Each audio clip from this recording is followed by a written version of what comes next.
Bom dia, senhoras e senhores. Sejam bem-vindos à videoconferência da Vulcabras para a discussão dos resultados referentes ao primeiro trimestre de 2022. Gostaríamos de passar algumas instruções antes de começar. Esta videoconferência será realizada exclusivamente em português. A transcrição do evento no idioma inglês será posteriormente disponibilizada no site de RI da companhia. O vídeo e a apresentação desta videoconferência serão divulgados no site de RI da companhia, www.vulcabrasri.com, e na CVM após o fechamento do mercado. Informamos que todos os participantes estarão apenas ouvindo a videoconferência durante a apresentação e, em seguida, iniciaremos a sessão de perguntas e respostas quando mais instruções serão fornecidas. Informamos que previsões acerca de eventos futuros estão sujeitas a riscos e incertezas, que podem fazer com que tais expectativas não se concretizem ou sejam diferentes do esperado. Estas previsões emitem opinião unicamente na data em que são feitas e a companhia não se obriga a atualizá-las. Estão presentes hoje conosco o Sr. Pedro Bartelli, CEO, o Sr. Wagner Dantas, CFO e Diretor de Relações com Investidores, juntamente com a equipe de relação com investidores, Sr. Valdinei Tortorelli e Sra. Luciana Serrano. Gostaria agora de passar a palavra ao Sr. Pedro, que dará início à apresentação. Por favor, Sr. Pedro, pode prosseguir.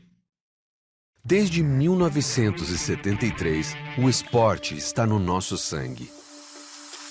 Jogamos com os pés, com as mãos. Vestimos os maiores atletas da cabeça aos pés. Jogamos com o corpo, mente, alma. Com as maiores marcas do mercado. Dá para imaginar a força de um time com mais de 16 mil brasileiros?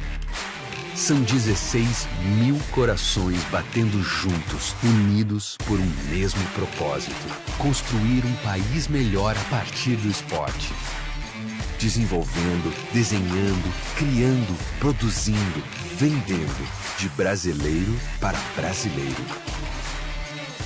Somos a maior gestora de marcas esportivas e a maior produtora de calçados esportivos do Brasil.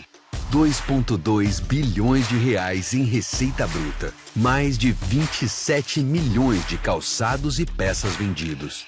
Crescimento de 27,9% do e-commerce no ano. Para vencer no esporte, é preciso inovação. Maior centro de pesquisa e desenvolvimento de calçados da América Latina. Mais de 600 pessoas dedicadas. Mais de 800 novos modelos esportivos por ano.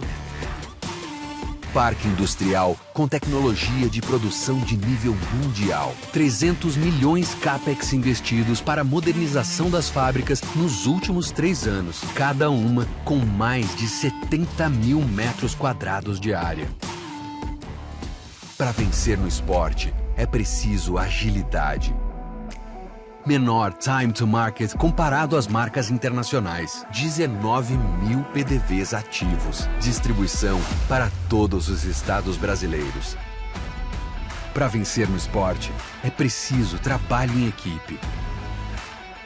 Estrutura comercial ampla. 10 mil clientes atendidos com monitoramento constante de sell-out. 39 escritórios de representação. 331 vendedores de todas as marcas.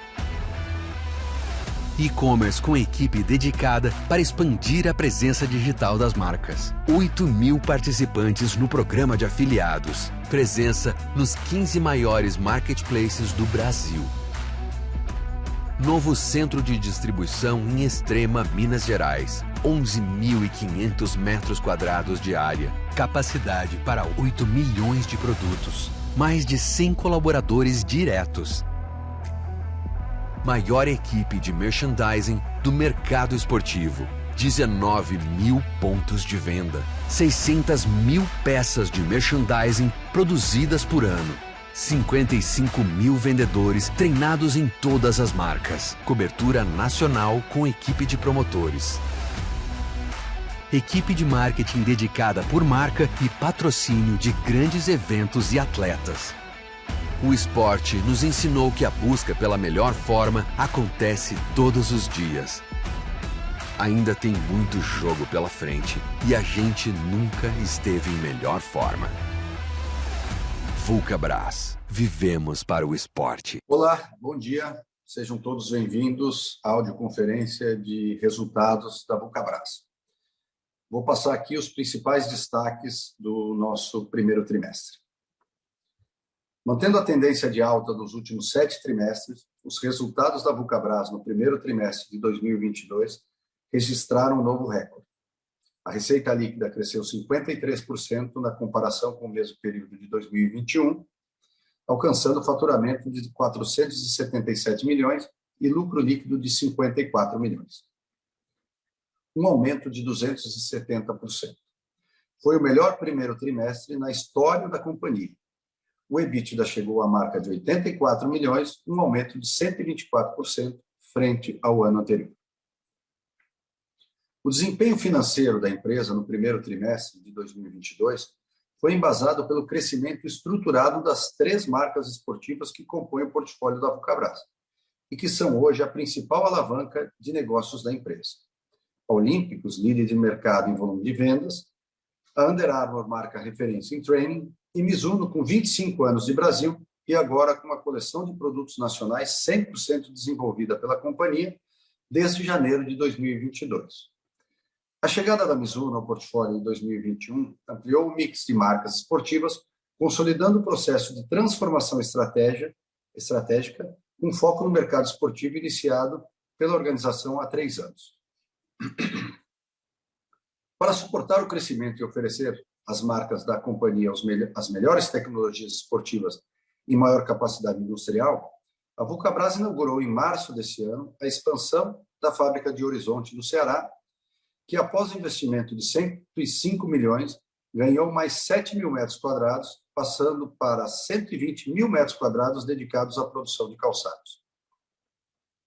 Além do crescimento de 51% na divisão de calçados, a companhia também avançou no canal de vendas diretas. A receita líquida da área de e-commerce saltou de 6,6 milhões no primeiro trimestre de 2021 para 22,8 milhões, uma elevação de mais de 245%.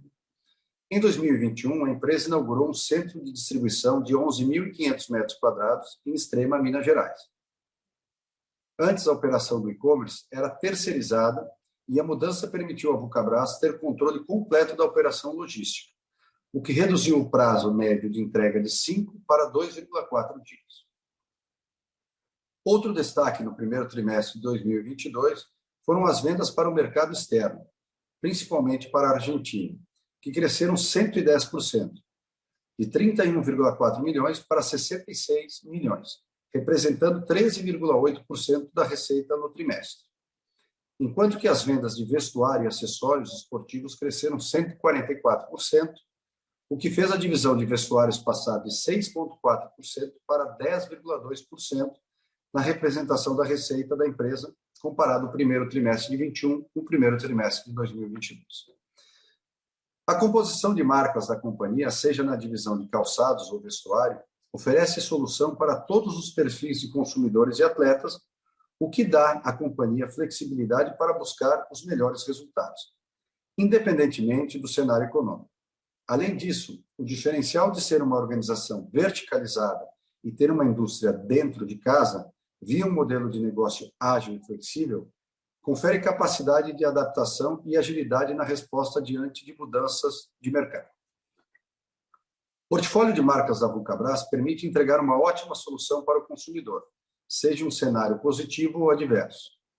E mesmo enfrentando desafios de produção por conta da variante Omicron, as decisões acertadas nos últimos anos nos permitiram crescer de forma sustentável e contribuir para uma base sólida para continuar crescendo. Para a apresentação do nosso desempenho no trimestre, passo a palavra para o senhor Wagner Dantas, nosso CFO e diretor de relação com investidores. Muito obrigado. Bom dia a todos. É um prazer estar aqui com vocês para a videoconferência de divulgação dos nossos resultados do primeiro trimestre de 2022. Começo a apresentação a partir do slide 5, onde vou falar a respeito do volume bruto de pares e peças do primeiro trimestre de 2022. Neste trimestre, nós comercializamos um total de 6.425.000 pares e peças. um crescimento de 26,5% se comparado ao primeiro trimestre de 2021, onde os maiores destaques foram em calçados esportivos, onde crescemos 25,7%, e em confecções e acessórios, onde o crescimento registrado foi de 83,5%. Seguindo a apresentação para o slide 6, onde eu vou comentar a respeito da receita operacional líquida. A receita operacional líquida do trimestre registrada foi de R$ 477,7 milhões, um crescimento de 53,2% se comparado ao primeiro trimestre de 2021. Nesse trimestre, a empresa manteve um forte ritmo de crescimento observado nos trimestres anteriores. Todas as marcas continuaram sendo altamente demandadas, apesar do menor ritmo do consumo no varejo. A carteira de pedidos para o período foi sendo rapidamente constituída desde a apresentação das novas coleções. Os destaques para as divisões de calçados esportivos e vestuário e acessórios, que além do crescimento em volume descrito no slide anterior, também apresentou significante aumento no preço médio. Em calçados esportivos, o crescimento registrado foi de 51,1%. E vestuário e acessórios, o crescimento registrado foi de 144%. Seguindo para o slide seguinte, slide 7, onde a gente tem a receita operacional líquida aberta para mercados. Nesse trimestre, o mercado interno registrou uma receita total de R$ 411,7 milhões, sendo 46,8% superior ao mesmo trimestre de 2021. O mercado externo, por sua vez, registrou R$ 66 milhões, um crescimento de 110,2%. No mercado interno, o acréscimo se deve principalmente ao aumento nas categorias de calçados esportivos, confecções e acessórios, e no mercado externo, esse aumento expressivo teve como base exportações de calçados esportivos e chinelos olímpicos, principalmente para o mercado argentino. Seguindo para o próximo slide, slide 8, onde a gente traz a receita operacional líquida para o nosso canal de e-commerce. O canal de e-commerce nesse trimestre mais que triplicou de tamanho, se comparado ao primeiro trimestre de 2021. A receita registrada foi de R$ 22,8 milhões. O crescimento foi robusto em todas as marcas, Under Armour e Olímpicos mais que dobraram de tamanho, e o efeito nesse trimestre, quase que cheio do efeito Mizuno. O e-commerce da Mizuno em 2021 entrou em operação em meados de março de 2021. Em termos de participação da receita total da empresa, o canal de e-commerce também evoluiu, representando neste trimestre 4,8% do total da receita, versus o primeiro TRI em 2021, onde representava 2,1% do total da receita da companhia. Seguindo para o slide 9, vamos falar a respeito do lucro bruto e margem bruta. O lucro bruto no trimestre registrado foi de R$ 168,1 milhões, contra 2021, onde havíamos registrado R$ 106,1 milhões, um crescimento de 58,4%. Em margem bruta relativa à receita, nesse primeiro trimestre nós divulgamos 35,2%. Além da manutenção no ritmo de crescimento de receita, o Cabras também manteve a tendência positiva da evolução da sua margem bruta. No comparativo TRI contra TRI, este é o quinto trimestre consecutivo de evolução da margem bruta. Isso vem através de ganhos de escala, uma melhora expressiva nas eficiências, especialmente na produção de Mizuno, onde a partir desse trimestre passamos a produzir modelos 100% desenvolvidos por nós e, por sua vez, mais aderentes às nossas tecnologias e processos produtivos. Também foram fundamentais para mitigar os impactos negativos que o absenteísmo causado pela variante Ômicron no início do ano trouxe para a nossa produção. Seguindo adiante na apresentação, no slide 10, nós trazemos as despesas com vendas e propaganda. Despesas com vendas, excluindo propaganda, no comparativo do trimestre, nós registramos um total de R$ 61,9 milhões. Em percentual de receita líquida, o total registrado foi de 13%, contra 14,1% do trimestre do ano anterior. O comportamento das despesas variáveis se manteve dentro da normalidade, apresentando crescimento nominal devido à expansão da receita, A única exceção foi a despesa com royalties, que cresceu de forma relativa devido ao aumento da participação das marcas licenciadas sobre o total das receitas. Nas despesas comerciais fixas, apesar do aumento nominal, houve redução da participação relativa devido à captura de sinergias com crescimento em todas as marcas. Mesmo se tratando de despesas com vendas, onde na sua maioria são variáveis e diretamente proporcionais às vendas, ganho de escala e sinergias foram fundamentais para capturarmos essa redução de 1,1 pontos percentuais. Nas despesas com propaganda e marketing, em termos percentuais, elas ficaram equilibradas, muito semelhantes ao mesmo TRI do ano passado, né? A gente registrou 13,6%, o que em valores nominais foi um total de 17,2 milhões de reais. Em valor absoluto, crescendo em função do crescimento de receita, mas percentual de receita, uma certa estabilidade. Seguindo com a apresentação para o slide 11, em despesas gerais e administrativas, neste trimestre, o total registrado foi de 26,6 milhões de reais versus o mesmo trimestre no ano anterior de 27 milhões de reais. Na verdade, houve uma pequena redução.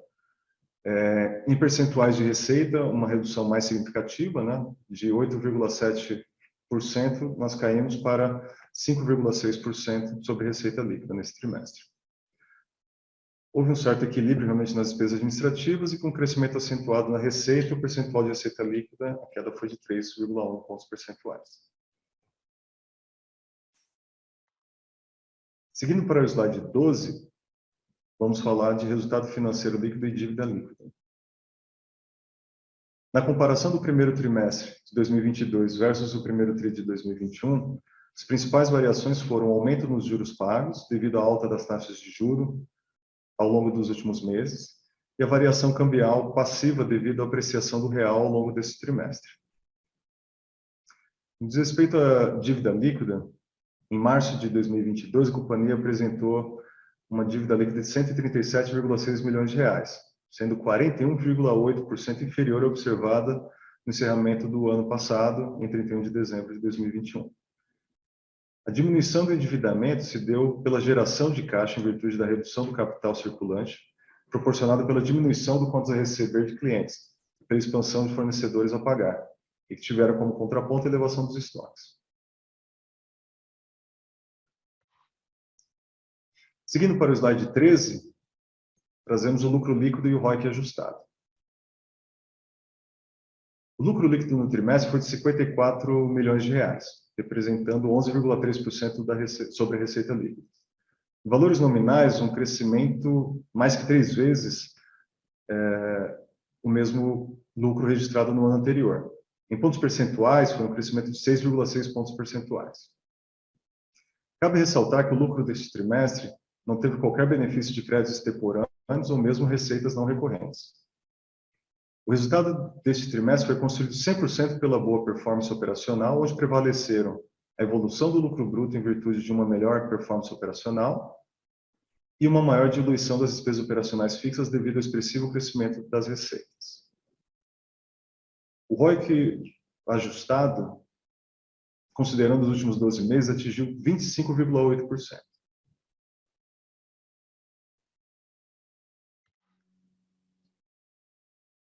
Seguindo para o próximo slide, slide 14, a gente traz a evolução da margem EBITDA. O EBITDA registrado foi de 83,6 milhões de reais, um crescimento em valores nominais de 124%. A margem EBITDA foi de 17,5%, um crescimento de 5,5 pontos percentuais sobre o primeiro TRI de 2021. Assim como mencionei no slide anterior, onde comentei a respeito do lucro líquido, essa evolução positiva expressiva do EBITDA é fruto de uma receita maior com melhores margens operacionais, ganhos de escala e sinergia sobre as despesas.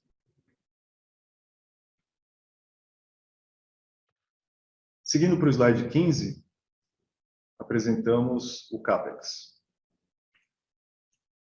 O total de CAPEX nesse trimestre foi de 40,6 milhões de reais, entre imobilizado e intangível. Os investimentos realizados devem-se majoritariamente à expansão na fábrica do Ceará, onde na segunda quinzena de março inauguramos um novo galpão com mais de 7 mil metros quadrados, com o objetivo de acomodar um novo parque de teares retilíneos, destinados à confecção de cabedais de NIT.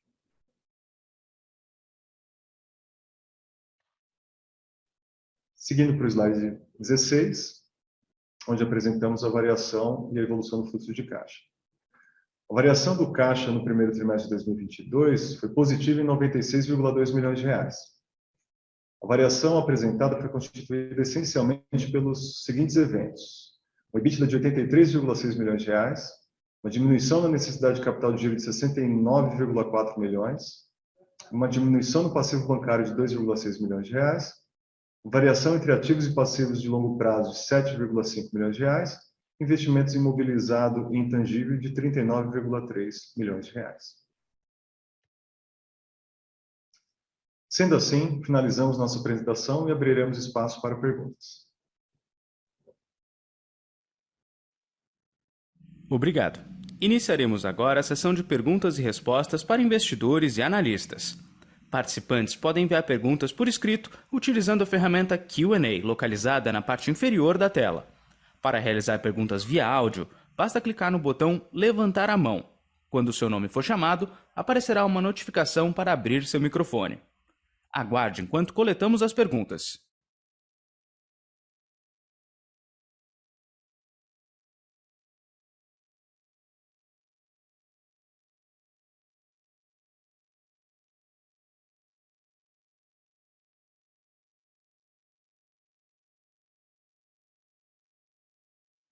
Nossa primeira pergunta vem da senhora Daniela Eiger. Por favor, senhora Daniela, seu microfone já está liberado.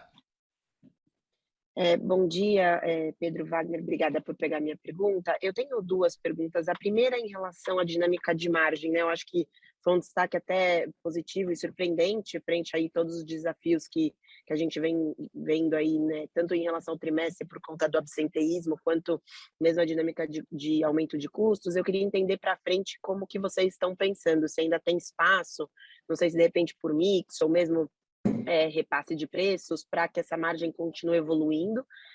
Então, eu queria entender um pouquinho essa dinâmica de margem também, o que vocês veem como uma margem talvez normalizada de longo prazo.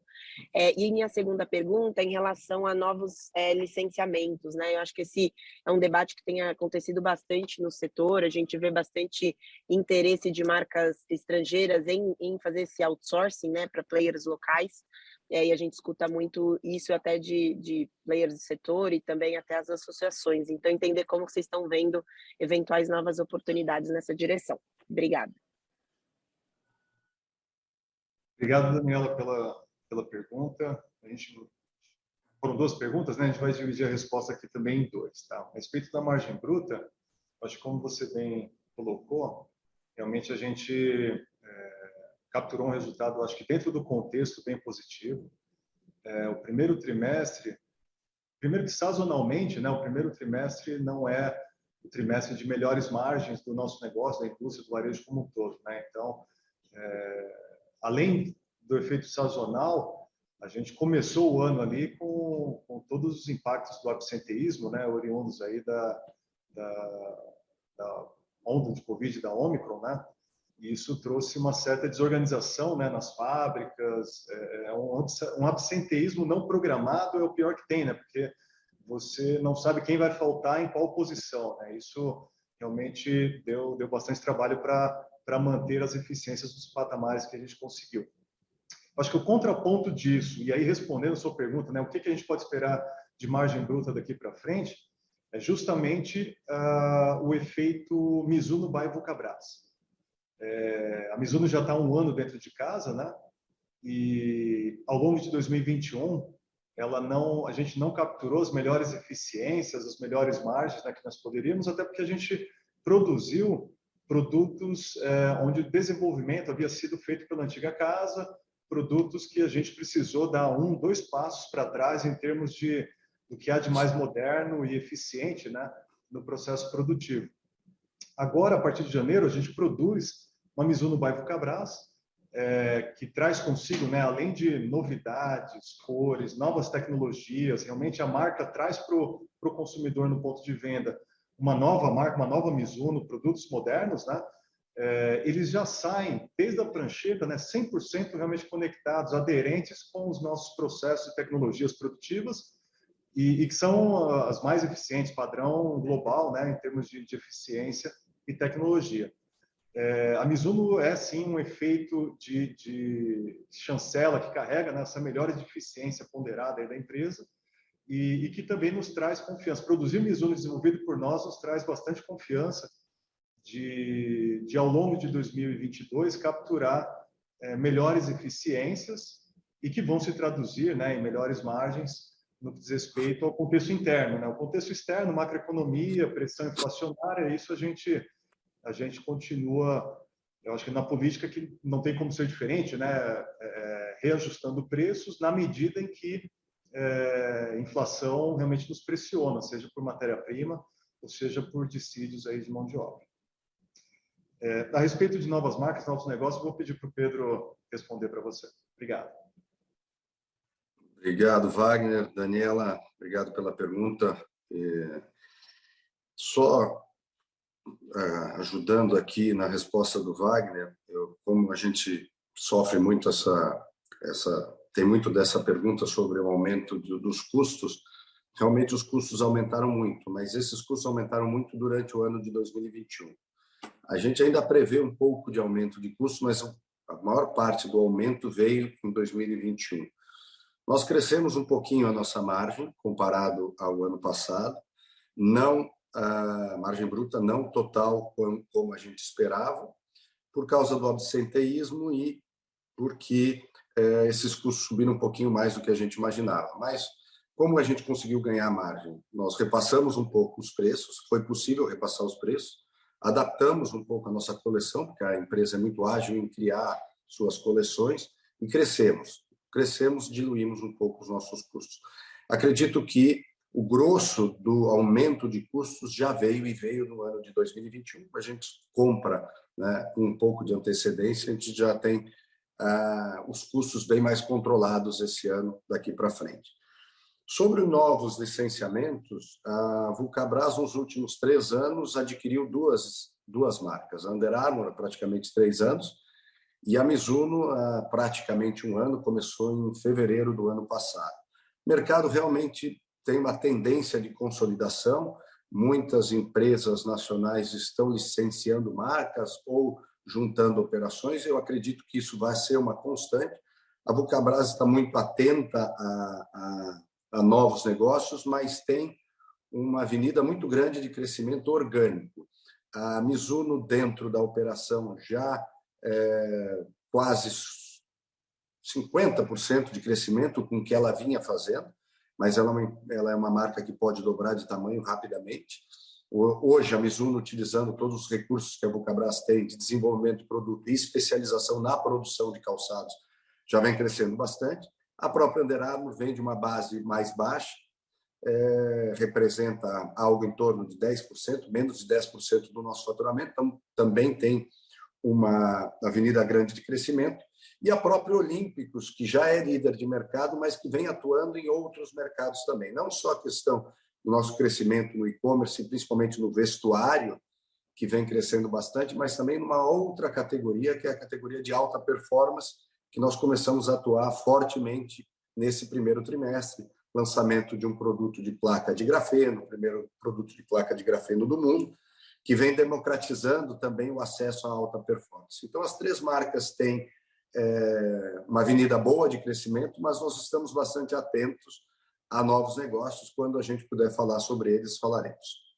Obrigado.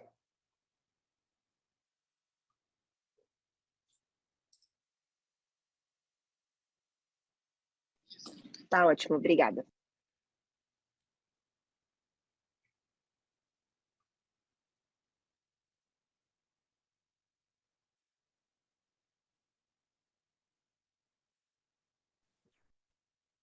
Lembrando que para fazer perguntas, basta enviá-las no campo Q&A ou pressionar o botão levantar a mão. Aguarde enquanto coletamos mais perguntas.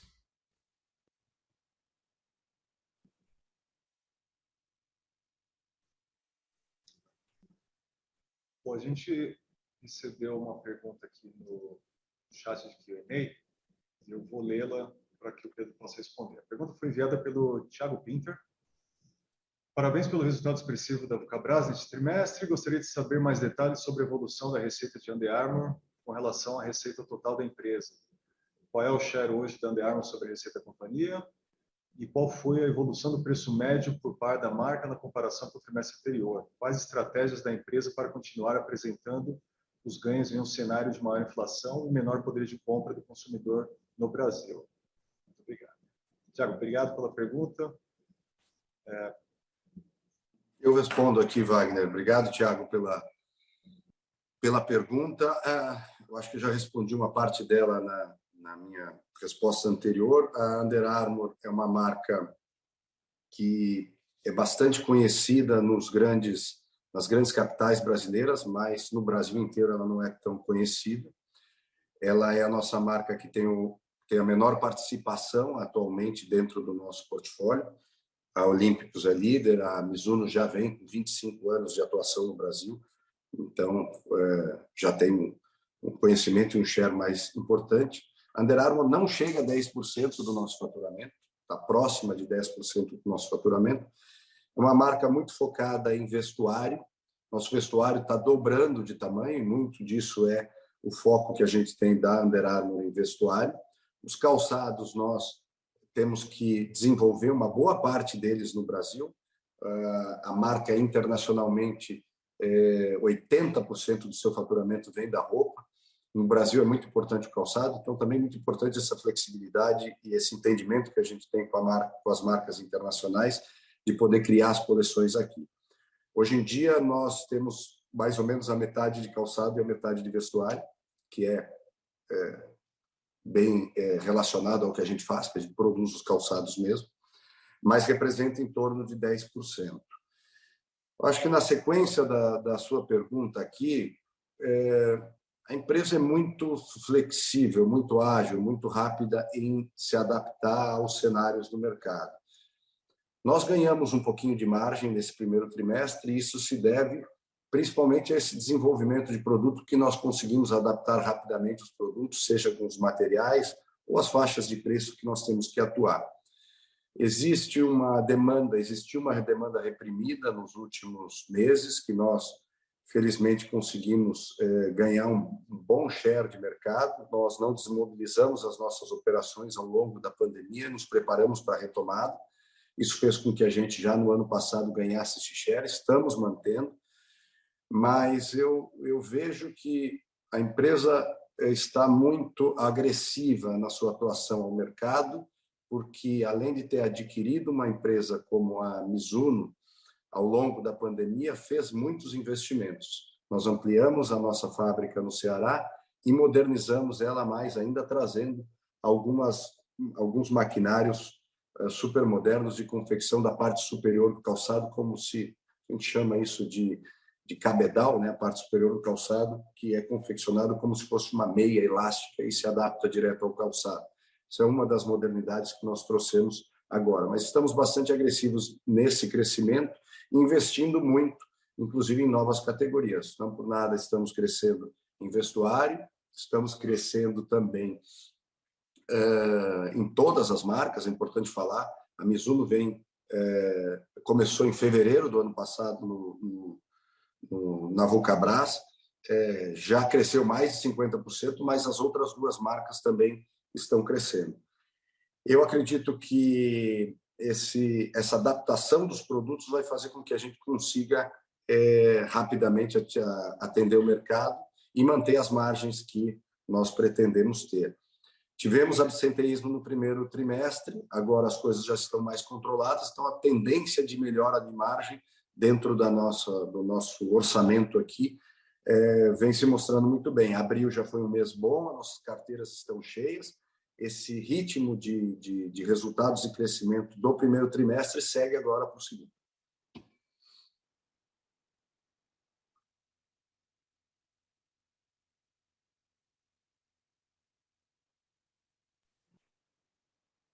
Ótimo.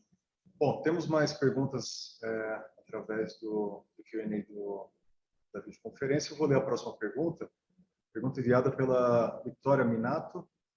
Primeiramente, parabéns pelo resultado. Vamos falar de duas perguntas. Observamos uma melhora de eficiência operacional, com as despesas sendo diluídas no trimestre. Podemos esperar uma continuação desse movimento para os próximos trimestres? Tanto na margem bruta como no EBITDA? à medida que a Mizuno está sendo 100% produzida na fábrica? E a segunda pergunta é, poderiam dar algum guidance de como vocês veem o volume dos calçados esportivos e vestuário para os próximos trimestres? Eu mesmo vou responder essa pergunta. Bom, a respeito de ganhos de eficiência, ganhos de escala, ganhos de sinergia, eu acho que é natural, sim, de se esperar que na evolução do ano, né, a gente mantenha uma tendência semelhante a essa tendência do primeiro trimestre. A Mizuno, comparado com 2021, né, 2021 a Mizuno ela entra ao longo do primeiro semestre, né? Em 2022 ela entra semestre cheio, já estou falando aqui de semestre, né? Mas realmente com um faturamento relevante. E é natural, sim, né? O exemplo que a gente pode ter do primeiro trimestre são as despesas administrativas, onde a gente teve, sim, uma boa evolução, um ganho de escala razoável. Eu acho que para frente é natural manter essa expectativa. Com relação à guidance de volumes para os próximos trimestres, o Pedro mesmo comentou na resposta da pergunta anterior, né? A gente teve um ótimo trimestre. O segundo trimestre a gente já está praticamente no meio, né? O abril registramos um bom faturamento, a tendência vem sendo positiva, as carteiras estão alinhadas, né? Então a gente tem aí uma expectativa positiva da manutenção da tendência que a gente vem performando aí nos últimos 3 trimestres, né? Crescendo de forma acentuada, recompondo margem, né? Tri contra tri. Isso naturalmente, ganhando escala, sinergias, né? Isso naturalmente vai carregar bons resultados. Essa é uma tendência que a gente deve manter aí olhando para frente. Tá? Já engatilhando aqui, eu vou ler a próxima pergunta, a pergunta do Felipe Demolen. Bom dia, parabéns pelo resultado. Vimos um forte crescimento de receita e confecções e acessórios. Como vocês enxergam a evolução desse segmento? Qual participação que pretendem atingir sobre a receita líquida no longo prazo? Daqui eu vou pedir para o Pedro seguir com a resposta. Vai lá, Pedro. Bom, obrigado pela pergunta, Felipe. Realmente nós, já desde o ano passado, estruturamos mais ainda a nossa área de vestuário e acessórios.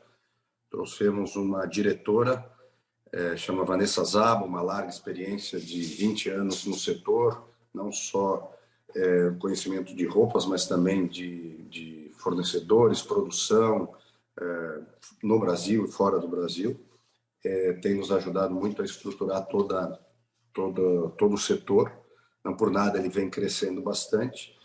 Nós temos algo em torno de 10% de participação atualmente.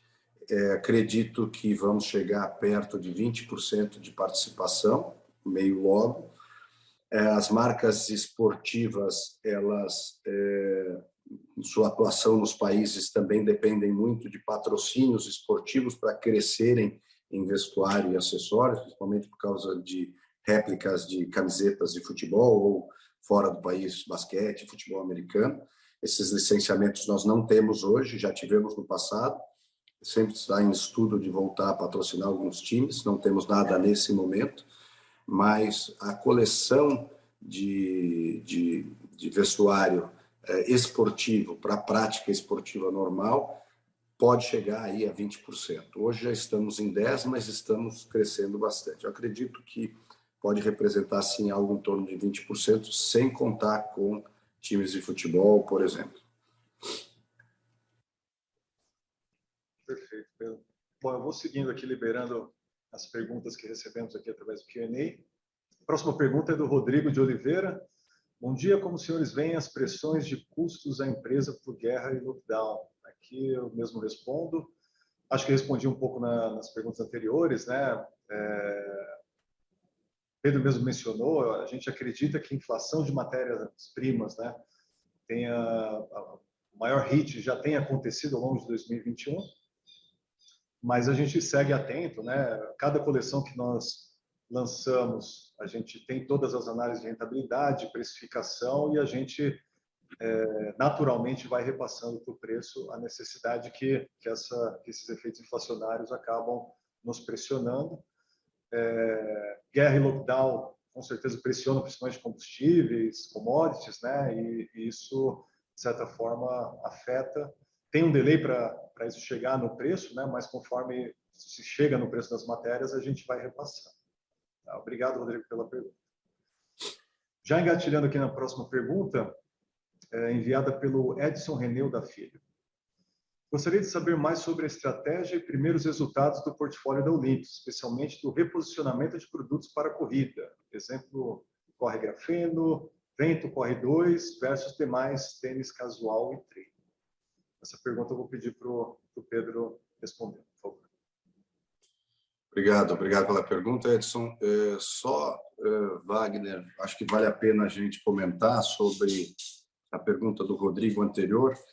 Existiu, ao longo do ano passado, algumas paralisações de lockdown na Ásia que supostamente trariam uma falta de produtos importados para o Brasil. Realmente atrasou um pouco, mas rapidamente a Ásia conseguiu repor suas produções e abastecer os seus mercados. Realmente existia um pouquinho de ineficiência nesse processo. Agora, nesse momento, existe outro lockdown asiático, e esse sim pode ser que traga uma falta de abastecimento. Isso a gente já nota porque as marcas internacionais estão cada vez mais colocando seus pedidos nos fabricantes nacionais, o que é muito bom para nós, muito bom para a geração de emprego, para o país e para o nosso setor. A competição se torna ainda mais saudável quando é produzido no Brasil. Então, acho que pode haver no segundo semestre, sim, algum desabastecimento momentâneo vindo da Ásia. Tá? Bom, a respeito da pergunta do Edson, o portfólio da Olímpicos é amplo, grande. A Olímpicos tem esse propósito de democratizar o esporte no Brasil. Somos a marca que mais vende volume de pares. Existe uma tendência mundial já de muitos anos, mas que vem se intensificando muito, de dividir o mercado esportivo de calçados ou de vestuário, o mercado esportivo em geral, no esporte e na moda esportiva, que tem vários nomes, mas que nós chamamos aqui de athleisure. A Olímpicos vem crescendo muito, contratou a Isa, a cantora Isa, como uma das embaixadoras desse portfólio de produtos da empresa, que são os produtos esportivos que têm conforto, mas não têm o compromisso com a alta performance e que é usado mais no seu dia a dia. Todas as marcas internacionais têm essa divisão bem desenvolvida. A Olímpicos vem crescendo também nessa divisão. Dentro da divisão de esportes, a Olímpicos sempre fez calçados de corrida, calçados para prática esportiva em geral, mas não atuava na alta performance. Colocamos um desafio dentro da empresa de, além de trazer produtos de ótimo custo-benefício para o corredor, um produto um pouco mais básico, por que não atuar na alta performance? Estudamos aqui, fizemos uma parceria com a UFSC, com a Universidade de Caxias do Sul, foram 18 meses de testes, e com atletas, com vários referentes de corrida, e criamos um produto com uma placa de propulsão feita de grafeno, que é uma matéria-prima abundante no Brasil, com diversas características super positivas, uma delas, por exemplo, a leveza. E conseguimos fazer desse produto um produto democrático também. Não só pelo preço dele, que é um preço de R$ 699, a maioria desses tênis das marcas internacionais custam R$ 1.500 para cima, nós conseguimos fazer também um calçado com uma base, falo um pouco na parte técnica, mas com uma base um pouco mais larga, o que amplia o uso para mais corredores, para mais pessoas. Então, um produto que era extremamente técnico, né, das marcas internacionais, e até difícil de usar, dentro da Olímpicos você tem a placa de propulsão, num produto um pouco mais democrático.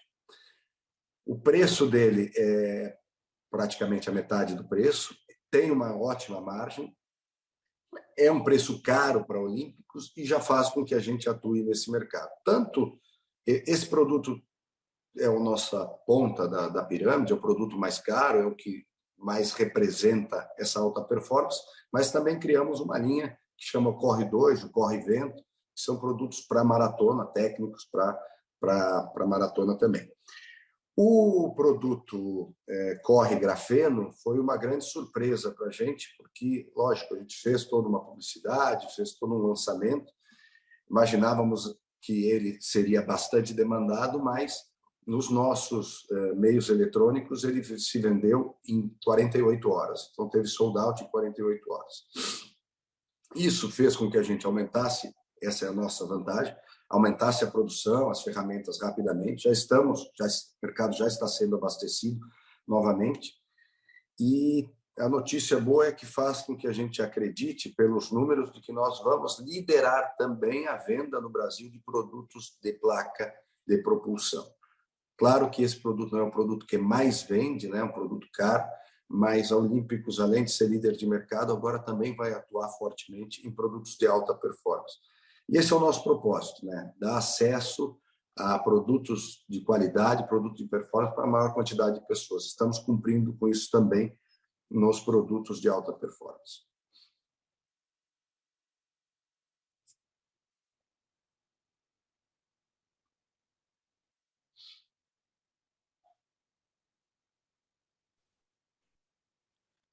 Lembrando que para fazer perguntas, basta enviá-la por escrito no botão Q&A ou pressionar levantar a mão.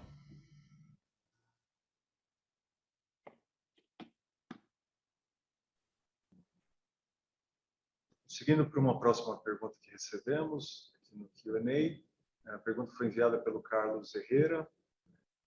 Como vocês estão vendo o mercado nesse segundo trimestre de 2022? Os problemas na China estão contribuindo para uma maior demanda dos produtos da companhia? Ou estão tendo algum tipo de problema com insumos? E uma segunda pergunta também enviada pelo Carlos. A aquisição da Nike no Brasil pela Centauro tem apresentado alguma dificuldade para a companhia, principalmente na questão de colocação de produtos nas lojas da mesma? Vou deixar que eu respondo, Carlos, obrigado pela pergunta. A gente gosta dessas perguntas um pouco mais polêmicas mesmo, que esclarece um pouco as questões de mercado. Como eu falei antes, eu acredito que haverá um pouco de falta de abastecimento, mas no segundo semestre, não no segundo trimestre agora, não estou vendo. Os pedidos são feitos com bastante antecedência, tem o tempo do navio também. Pelo nosso mapeamento, pode faltar um pouco de produtos no segundo semestre. O nosso segundo trimestre vem muito bem, vem bem alinhado com esse crescimento, com essa performance que a empresa teve no primeiro trimestre, é uma sequência. Nossos insumos, quase 90% deles são nacionais, então a gente não sofre com falta de insumos internacionais, muitos a gente precisa adaptar, algumas coisas que vêm a faltar. Tivemos alguns problemas de falta de abastecimento pontuais de alguns materiais que nós tivemos que rapidamente substituir, e os que nós não conseguíamos substituir, então esse produto que demandava aquela matéria-prima ficou atrasado e foi substituído por outro. Temos aqui no Brasil uma quantidade de fornecedores suficientes para que a gente possa fazer os nossos produtos, então não estamos sofrendo com desabastecimento nesse momento, e acredito que terá um pouquinho de desabastecimento de produtos importados no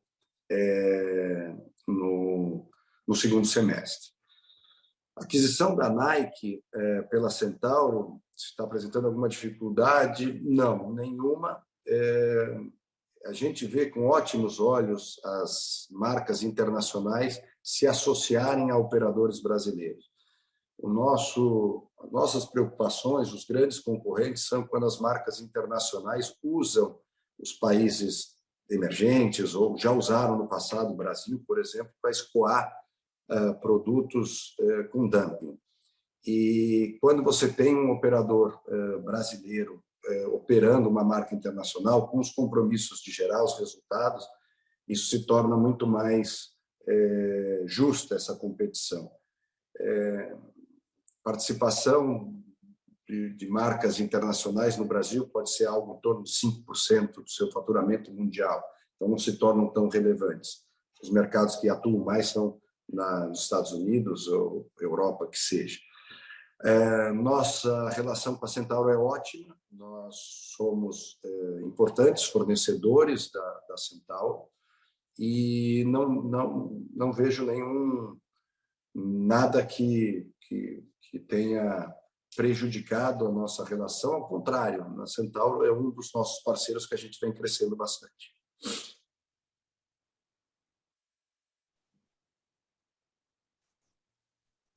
Próxima pergunta enviada pelo Felipe Amorosino. Olá, pessoal, bom dia. Ainda não ficou claro a relação na margem, podemos esperar que a margem ao longo do ano vai melhorar? E o que podemos pensar da margem bruta de médio e longo prazo para a companhia? Ainda continua com a visão de margem bruta perseguindo a ideia dos 40% de margem? Aqui, Pedro, se você me permitir, eu gostaria de responder essa pergunta. Felipe, obrigado pela pergunta. Acho que a pergunta é super pertinente e vai ajudar bastante da audiência a esclarecer e entender um pouco o nosso contexto de margem. Tá? A gente vem no 5º trimestre consecutivo numa curva de evolução, tri contra tri. A nossa margem bruta ela vem sendo recomposta, ela vem evoluindo aqui há 5 trimestres. Os custos estão sob controle. Tá? A gente, além de já ter recebido, né, o maior, que a gente acredita ser o maior hit, né, das pressões inflacionárias de matéria-prima decididas ao longo de 2021, isso está super sob controle e a gente, na medida da necessidade, a gente vem repassando isso para os preços. A gente vem aumentando o preço. A gente está, se eu não estou enganado, também na 6ª coleção consecutiva, tá, de novos lançamentos, performando aumentos de preço sem perder tração de sellout, continuando ganhando market share.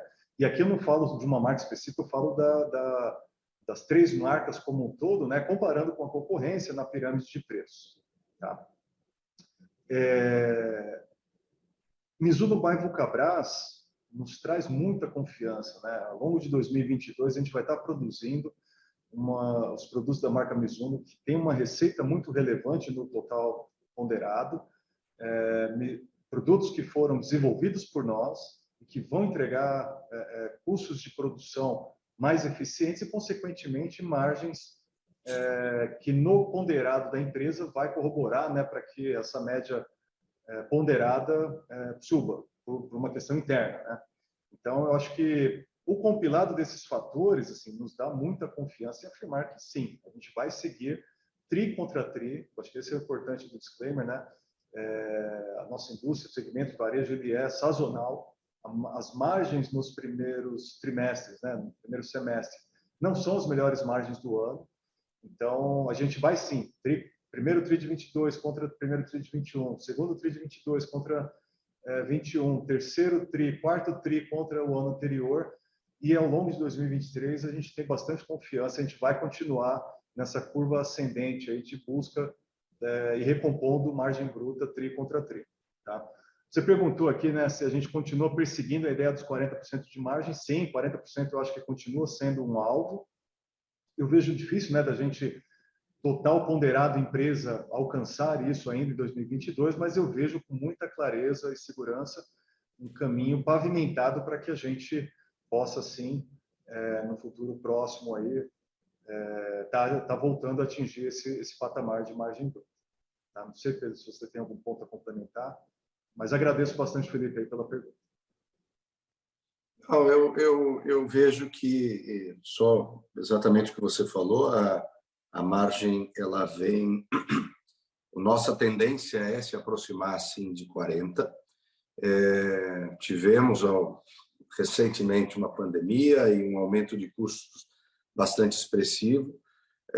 Mesmo assim, a gente conseguiu crescer um pouco a margem, não tudo que a gente gostaria. Eu acho que num cenário um pouco mais estável, a gente consegue se aproximar bem desses 40%. Assim, é o que a gente está trabalhando para isso. Apesar dos resultados de lucro e EBITDA serem bons nesse momento, a margem bruta ainda está aquém do que a gente imagina, o que pode melhorar, inclusive, todos os indicadores quando ela se aproximar de 40%. É possível, sim, nós estamos trabalhando para isso.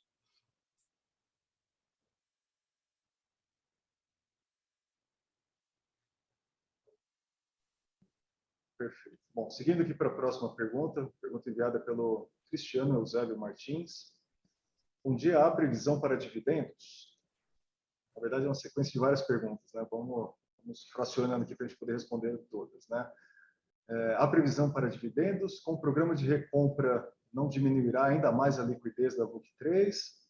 Por que não temos corre na cor preta? O que acham de criar um aplicativo de avaliação de desempenho próprio para estar ainda mais presente no dia a dia dos esportistas? Aqui, se o Pedro estiver de acordo, eu respondo a pergunta dos dividendos, do programa de recompra, e aí a cor do corre e a questão do aplicativo eu deixo para o Pedro responder.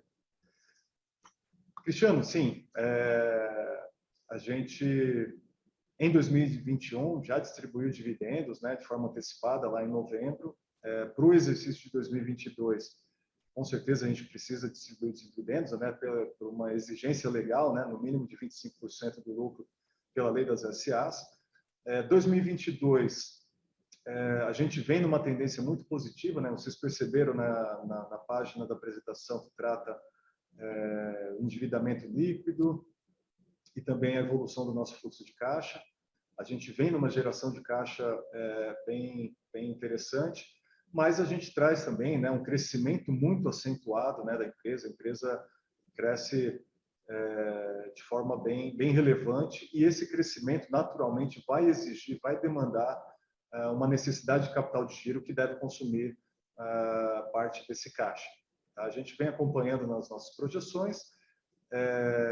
Eu acho que, para tentar responder a sua pergunta de forma direta, né, sim, nós vamos distribuir dividendos. Eu acho que no limite do nosso caixa, no limite do que o nosso caixa permitir, né? Ao longo do ano, de forma antecipada, eu acho que tem uma concorrência grande, que é financiar a própria operação, né, no que diz respeito à necessidade de capital de giro, pagamento das dívidas. Apesar da empresa ser muito pouco alavancada, né, a gente carrega um endividamento que está ficando oneroso, né, com a alta do custo da Selic, né.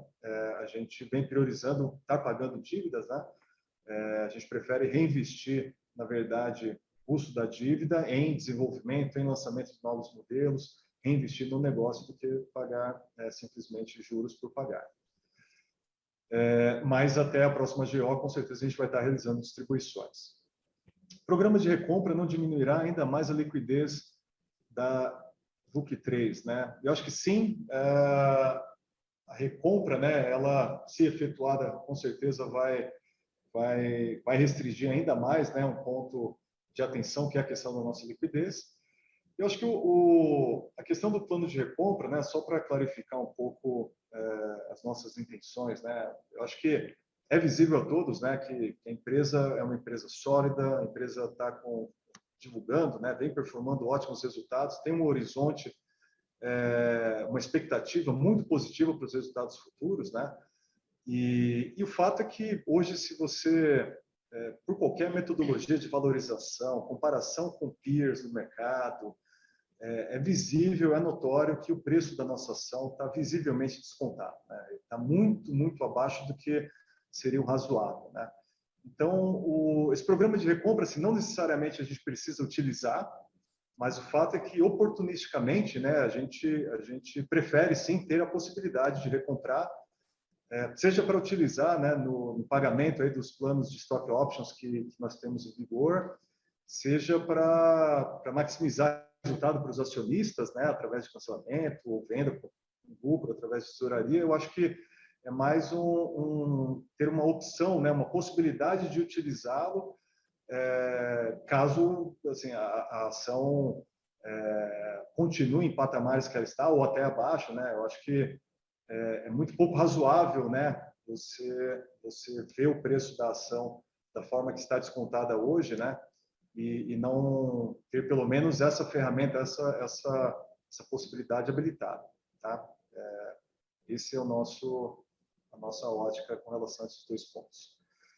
Com relação a corre na cor preta e a questão do aplicativo, eu vou pedir para o Pedro responder. Não sei, Pedro, se você tem algum ponto a adicionar nas duas perguntas anteriores. Por favor, fica à vontade.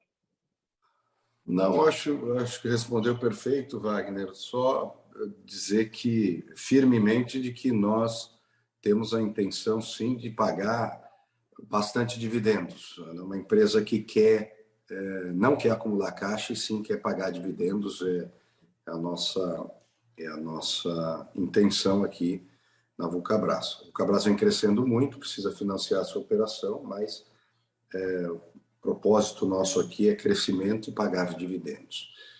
Corre na cor preta, Cristiano, já existe, tá? A gente tem 3 modelos nessa linha de corre. Talvez você esteja perguntando sobre o corre grafeno na cor preta. A gente tem uma cor mais cinza e uma cor bem colorida, inclusive essa que os nossos campeões da Maratona Internacional do Rio de Janeiro, que ganharam a maratona com esse calçado, assinaram aqui. Mas, obrigado pela dica, vamos olhar, ver se colocamos a cor preta em outros calçados também. Não por nada, o preto é o que mais vende mesmo. Em todos os produtos, os modelos mais sóbrios, os mais escuros, são os que mais vendem. E sobre um aplicativo, nós já temos na Under Armour um aplicativo chamado Met My Run, que é um chip. Inclusive, esse produto nós fazemos no Brasil, mostrando que o Brasil tem capacidade de produzir, inclusive, esses produtos mais tecnológicos. É um chip que tem dentro do tênis, que se conecta com o teu celular e que você tem todas as informações sobre as suas corridas, sobre a sua corrida. Isso é na Under Armour. Quem sabe lá a gente consiga estender isso também para olímpicos e trazer algo até um pouco mais econômico. Obrigado pela dica.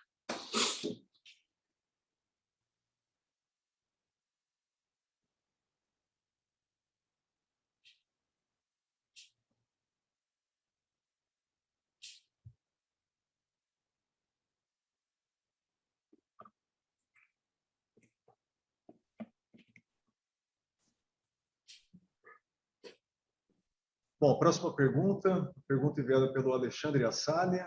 Caros, em que medida o nível de endividamento das famílias e renda limitada poderiam prejudicar as vendas olhando para este próximo ano? Eu acho que eu vou pedir para o Pedro estar respondendo essa pergunta, por favor, Pedro.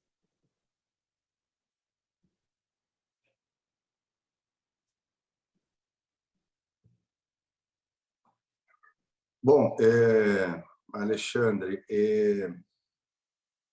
a Vulcabras, ela, felizmente, ela vai bem em vários cenários. Nós temos no Brasil 2 marcas internacionais que atuam em preços iniciais de performance, que tem um preço já mais elevado, até os preços mais caros, mas através da Olímpicos, que é a democratizadora do acesso a produtos de performance no Brasil, nós somos líderes de mercado e conseguimos adaptar muito bem as nossas coleções. Não seria, se existir uma diminuição maior ainda de poder aquisitivo das pessoas, não será o primeiro ano em que a Vulcabras precisará adaptar as suas coleções. A gente já fez isso diversas vezes ao longo desses anos. Nossos planos não são de trazer produtos mais simples e mais econômicos, e sim de sempre ir crescendo a qualidade e os atributos dos produtos, mas nós conseguiríamos dar passos atrás em preços, poderíamos fazer alguns produtos mais econômicos ainda. Aconteceu isso com a gente há um tempo atrás, e não foi muito bom, inclusive, para o mercado. Isso, como a Vulcabras é muito protagonista na venda de calçados esportivos, isso prejudicou algumas outras concorrentes menores. Nós não temos nenhuma marca no Brasil brasileira que tenha participação relevante que nos prejudique. São várias outras que competem um pouco com a gente. Quando a gente baixa um pouco os nossos preços, essas marcas acabam sofrendo muito. Nesse momento, eu acho que temos um ambiente um pouco mais saudável, mas, se for necessário, nós teremos que adaptar as nossas coleções para continuar oferecendo produtos para esses consumidores para o tamanho do bolso deles. Não vejo que a gente vá precisar, não é o que a gente está prevendo aqui, mas, se for necessário, nós o faremos. Nós estamos no caminho oposto. estamos num caminho de crescimento dos nossos preços e produtos nesse momento. Lembrando que para fazer perguntas, basta clicar no botão Q&A e digitar sua pergunta ou pressionar o botão Levantar a mão. Nossa próxima pergunta vem do senhor Rodrigo Bocelli. Por favor, senhor Rodrigo, seu microfone já está liberado. Bom dia, tudo bem? Parabéns pelos resultados. Duas perguntas aqui.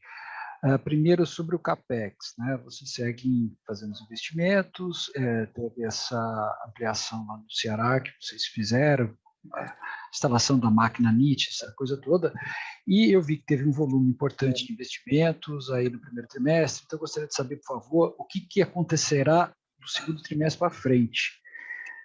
E a segunda pergunta, já aproveitando a oportunidade e já agradecendo o espaço que vocês me abriram, eu achei interessante a geração de caixa operacional no trimestre, principalmente pela melhora importante em capital de giro. Então, eu queria saber também o que eu posso esperar para os próximos trimestres em relação a isso. Tá? Muito obrigado.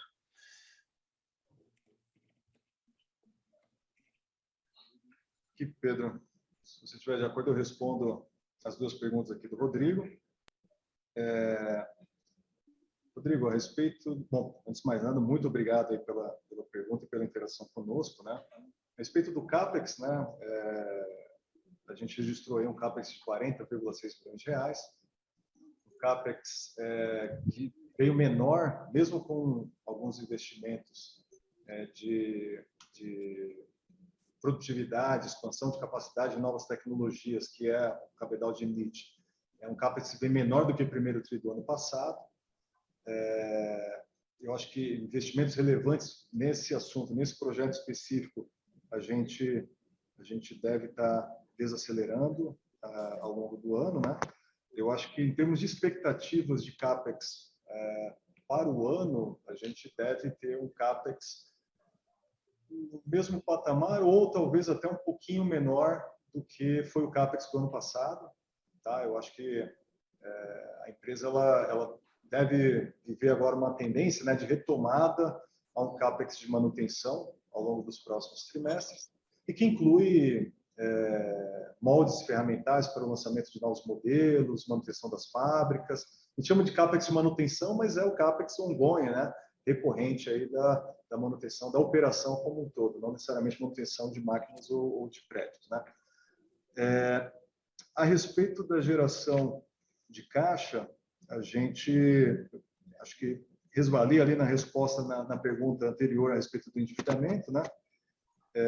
Ou do pagamento de dividendos.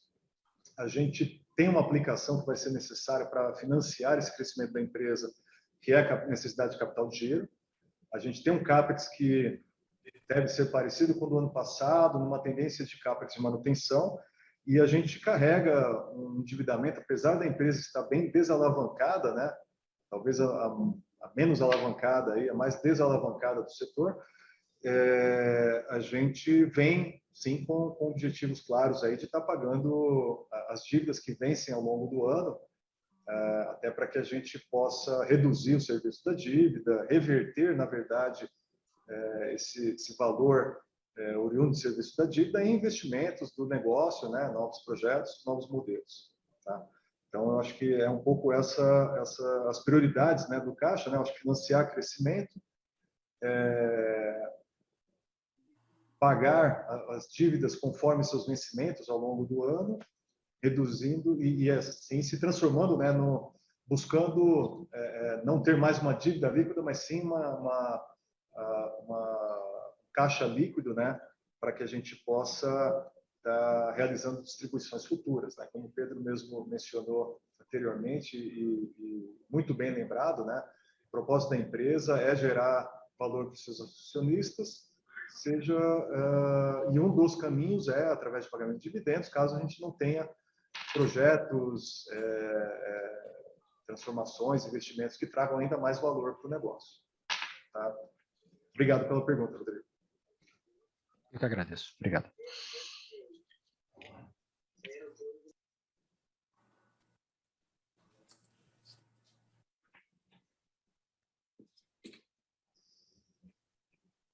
Lembrando Lembrando que para fazer perguntas, basta enviá-la no campo Q&A ou pressionar a tecla levantar a mão.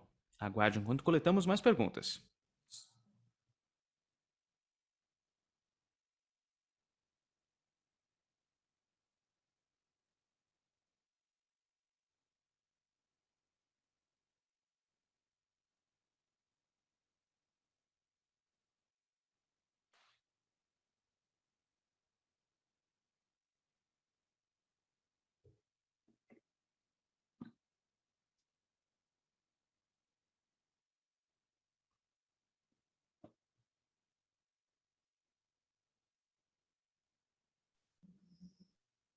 Temos mais uma pergunta aqui que nós recebemos do Felipe Bourbon. Felipe pergunta: bom dia. Dada a estratégia de aumentar o brand awareness da Under Armour, gostaria de entender a dinâmica de gastos com o marketing para o ano. Aqui eu vou pedir para o Pedro. Só lembrei, né, de comentar aqui, Wagner, que os nossos CAPEX também são sazonais pela confecção de ferramentas, né, matrizes, etc., normalmente no primeiro trimestre e no terceiro trimestre eles são um pouco maiores, mas eles vêm bem alinhados ao normal que a gente vem fazendo ao longo dos anos de manutenção. Nossa estratégia de marketing com as marcas internacionais não tem muito segredo. As marcas internacionais, elas fazem suas campanhas mundiais, nós tropicalizamos elas, adaptamos elas e trazemos elas para o Brasil no que diz respeito às suas principais iniciativas. Então, a Under Armour tem, por exemplo, a gente usa muito os seus referentes como o Stephen Curry, que é um jogador de basquete super famoso, então a gente traz os calçados e a publicidade é feita, já criada por eles lá, e nós adaptamos aqui. O The Rock, né, que também tem uma linha especial dele, a gente só adapta. Essas campanhas eles acabam desenvolvendo a nível mundial. Mas como a nossa participação de desenvolvimento de calçados ela é bastante relevante e importante, pelo nosso conhecimento e o que a gente desenvolve no Brasil, a gente acaba criando produtos e tecnologias no Brasil. Então, eu diria, metade a gente adapta às campanhas internacionais e outra metade nós fazemos aqui. A Under Armour é uma marca mais elitizada, não é uma marca tão massiva. Ela vai se tornar mais conhecida ao longo do tempo, mas o nosso objetivo é conquistar, e estamos conquistando, estamos crescendo, esse consumidor de classe A, B, principalmente dos grandes centros, que vê muito valor nos atributos que essa marca tem nos seus produtos. Os produtos são mais caros do que os produtos normalmente oferecidos pelas marcas no mercado. A Under Armour tem, nas suas coleções de vestuário e acessórios, os produtos mais tecnológicos e mais caros. Então, no campo onde a gente atua, a gente já é bastante conhecido, até porque esses grandes capitais, as pessoas acabam tendo muita informação de fora, não só por viagem, pelo seu próprio conhecimento. E a marca está muito de moda, muito demandada, não só no Brasil, na América do Sul inteira, a gente vê ela bastante demandada. Falo isso até porque nós já estamos exportando também para outros países as criações e produções de produtos da Under Armour que fizemos aqui no Brasil. É um trabalho um pouco mais lento de conhecimento para atuar em outros públicos, mas que nós vamos fazer com muito cuidado para que a marca sempre continue com esse posicionamento de premium que ela tem. Lembrando que para... Desculpa interromper, mas é lógico que o nível de investimento de marketing de uma marca que está sendo construída é um pouco maior. Então, assim, nossa média de investimento de marketing está em torno de 4%, mas na Under Armour a gente tem investido um pouco mais, menos que o dobro disso, mas tem investido um pouco mais, o que é um investimento de longo prazo para que ela se torne mais conhecida. Depois ela deve voltar para um nível normal de investimento de marketing. Pode seguir. Lembrando que para fazer perguntas, basta digitá-la no campo Q&A ou pressionar o botão levantar a mão. Aguarde enquanto coletamos mais perguntas.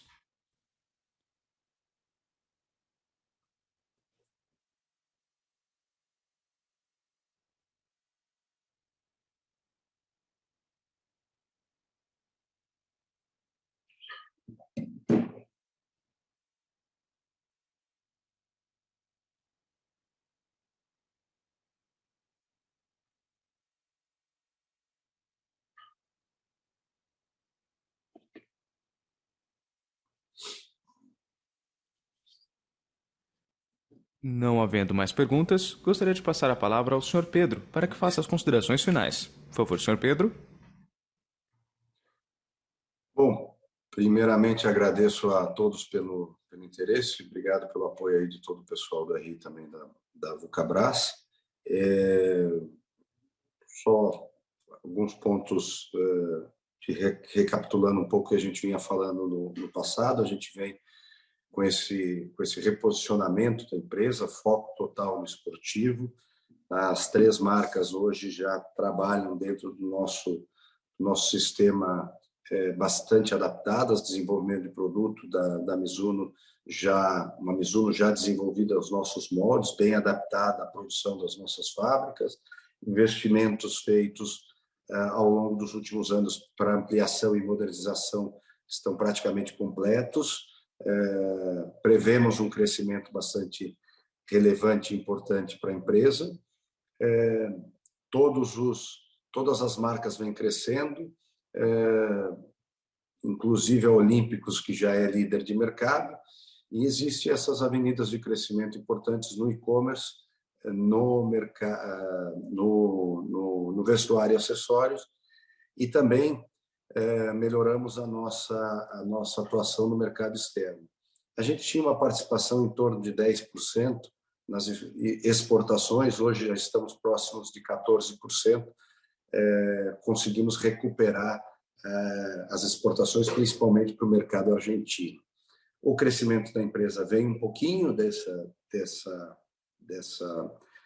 exportações, vem um pouquinho do vestuário acessório, de uma base menor, mas vem majoritariamente do que a gente mais faz, que são os calçados produzidos nas nossas fábricas. Nas 3 marcas vem crescendo muito bem.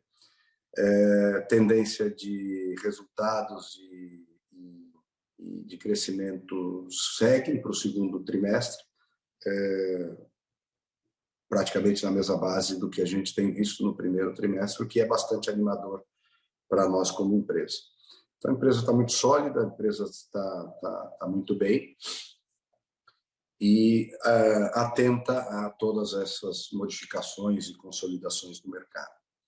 Bom, agradeço mais uma vez o tempo de vocês, o interesse, e deixar à disposição o nosso time de RI, ou nós mesmos pessoalmente, para responder qualquer pergunta. Obrigado e um bom dia a todos. A videoconferência da Vulcabras está encerrada. Agradecemos a participação de todos e tenham um ótimo dia.